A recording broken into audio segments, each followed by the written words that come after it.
पाकिस्तान उस शख्स की तरह है जो सारी जिंदगी उधार की आदत पे लग चुका होता है,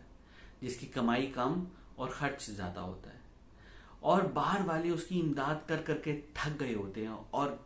जिन्होंने कर्जा दिया होता है वो उसकी दहलीज पर कर्जा लेने पहुंच गए होते हैं। तो हमारा सबसे बड़ा प्रॉब्लम ये है कि हम लोग अपने खर्चों को अपनी आमदन में पूरा नहीं कर पा रहे, और हमने तमाम जराए इस्तेमाल कर लिए हैं जहां जहां से हमें पैसे मिल सकते थे। तो अय्याशी हमने खूब कर ली है, और अब टाइम आ गया है कि हम उस अय्याशी का हिसाब किताब दे सकें। और अगर हम ये हिसाब किताब नहीं देंगे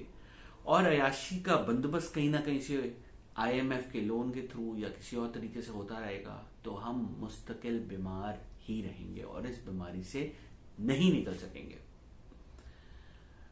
और आजकल जो खबरें गर्दिश कर रही हैं कि स्टैंडर्ड्स एंड पुअर्स ने हमारी जो है SP 500 रेटिंग हमारी कम कर दी है, तो उसका बहुत सीधा सा